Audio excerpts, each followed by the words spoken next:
Live from the campus of Washington and Lee University, this is a Channel 18 Rockbridge News Update. Good afternoon and welcome to the Rockbridge Report Tuesday Live News Update. I'm Lily Mott. President Biden laid out his plan to implement the $1.9 trillion coronavirus relief package, the American Rescue Plan. But it comes amid criticism and concerns that the package is insufficiently targeted and could cause inflation. CNN's Phil Mattingly reports. Shots in arms and money in pockets. With stimulus checks already hitting bank accounts, President Biden now in an all-out sprint to promote the $1.9 trillion COVID relief law. The American Rescue Plan is already doing what it was designed to do, make a difference in people's everyday lives. And ensure there are no errors as it's put into place. The devil is in the details. Biden naming Gene Sperling, a top economic official in the last two Democratic administrations, to oversee the law's implementation. Gene will be on the phone with mayors and governors, red states, blue states, a source of constant communication, a source of guidance and support, and above all, a source of accountability. All as Biden's team hopscotches states around the country over the next week, with Vice President Kamala Harris and Second Gentleman Doug Emhoff heading to Nevada, First Lady Jill Biden in New Jersey, and Biden himself joining the blitz with 2 trips in the coming days. A highly coordinated effort to promote elements of the new law, from the stimulus payments to the housing aid to the small business funding. President Biden has directed the administration to deliver the 2 things that will most hasten our ability to recover: checks and shots. And as he said, help is on the way.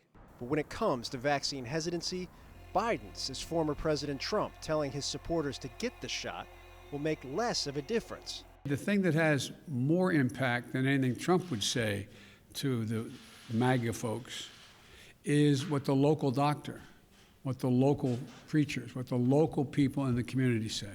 A lawyer for a former Minneapolis police officer charged in George Floyd's death asked for the judge again Tuesday to allow evidence of a previous arrest during which Floyd was found with drugs, a request the prosecutor derided as an attempt to smear George Floyd's character.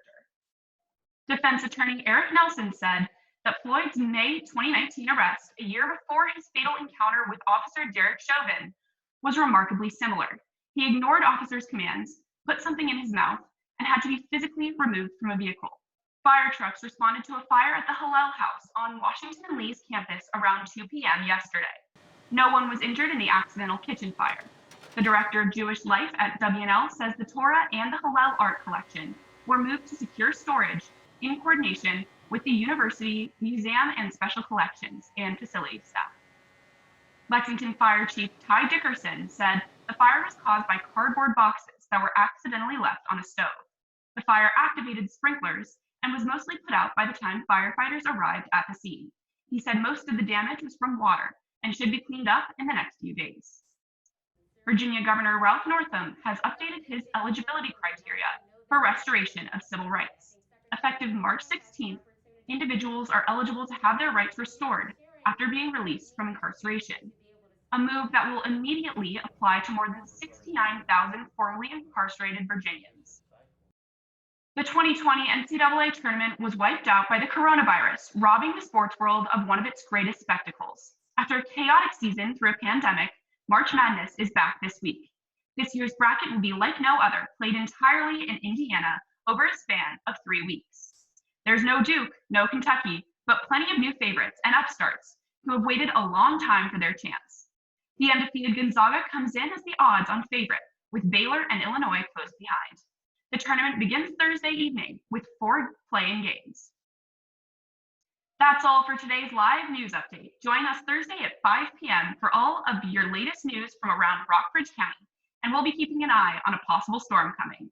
Thanks for tuning in.